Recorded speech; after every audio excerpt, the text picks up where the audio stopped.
আজ পয়লা জানুয়ারি আমরা বিশ্বব্যাপী মেতে উঠেছি বর্ষবরণ উদযাপনে। কিন্তু তোমরা কি কখনো ভেবে দেখেছো যে এই পয়লা জানুয়ারি কখন, কবে থেকে কিভাবে বর্ষবরণ উদযাপনের কেন্দ্রবিন্দু হয়ে দাঁড়ালো? তো তারই আকর্ষণীয় গল্প উন্মোচন করার জন্য চলো আমরা আজকে ফিরে যাই অতীতে। পরিবর্তনই সংসারের নিয়ম।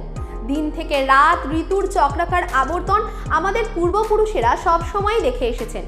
কিন্তু তারই মধ্যে প্রাচীন রোমে থাকা জুলিয়াস সিজার প্রথম ভাবেন যে এই চক্রাকার যে আবর্তন চলছে তার একটি সূচনার দিন থাকা ভীষণ জরুরি।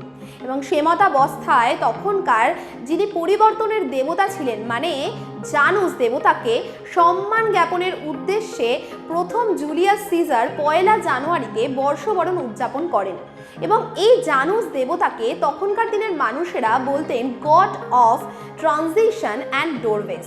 জানুস দেবতার দুটি মুখ ছিল এবং দুটি মুখ প্রতীকী হিসাবে ব্যবহার হতো অতীত এবং ভবিষ্যতে।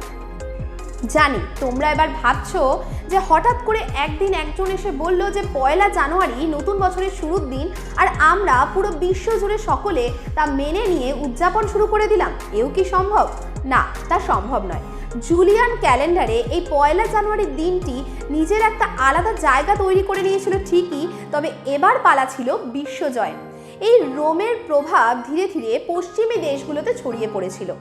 এবার দেখা গেল গ্রেগরিয়ান ক্যালেন্ডার আসলো এবং কে প্রবর্তন করলেন পোপ গ্রেগরি 13।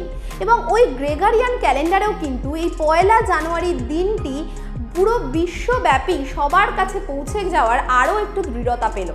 এবং তারপরেই দেখা যাচ্ছে রিও ডি জেনেরিওর রাস্তা থেকে টোকিওর মন্দির, সিডনির জমকালো আতশবাজি থেকে নিউ ইয়র্কের আইকনিক বল ড্রপ পর্যন্ত বিশ্বব্যাপী সংস্কৃতিগুলি আনন্দ উদযাপনে একত্রিত হলো। আর আজ পর্যন্ত আমরাও এই উদযাপনে সামিল হয়েছি। আর আজ নতুন বছরের প্রথম দিনে এই অজানা গল্পটা থেকে তোমরা কি শিখলে বলো তো?